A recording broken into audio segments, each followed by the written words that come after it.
আমাদের মুসলমানদের মধ্যে কেন জানি গোলামি করতে খুব মনে চায়।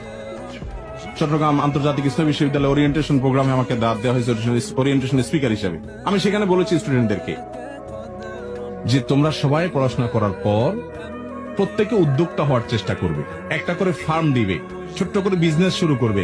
ব্যবসাতে আল্লাহ তাআলা বরকত দেয়। চাকরি করা হারাম না, চাকরি করা না জায়েজ না, কিন্তু নবী সাল্লাল্লাহু আলাইহি সাল্লাম তিনি এবং অন্যরা ব্যবসার প্রতি উৎসাহ দিয়েছেন। হ্যাঁ, তিনি অন্যের কাজ করেছেন, আপনি চাকরি করেন, এটা দোষের না, কিন্তু আপনার ভিতরে চেষ্টা থাকবে ব্যবসা করার, কারণ আল্লাহ তাআলা বরকত ব্যবসা দেয়। নবীগণের বেশিরভাগই এই জাতীয় কাজকে উৎসাহিত করেছেন। নবী সাল্লাল্লাহু আলাইহি সাল্লাম বলেছেন, আফদালুল কাসবি কাসবুল ইয়াদ, সবচেয়ে উত্তম কামাই হলো হাতের কামাই, নিজের হাতের কামাই। এখন মুশকিল হলো আমাদের সমাজটা এমন হয়ে গেছে, চাকরি করলে তাকে মনে করে অনেক বড় কিছু হয়ে গেছে। আরে ভাই, চাকরি যত বড়ই হোক, ওটা দিন শেষে চাকর থেকে চাকরি, চাকর থেকে চাকরি শব্দটার একটু খেয়াল করে দেখছেন মিনিংটা কি? চাকর, চাকর বুঝেন?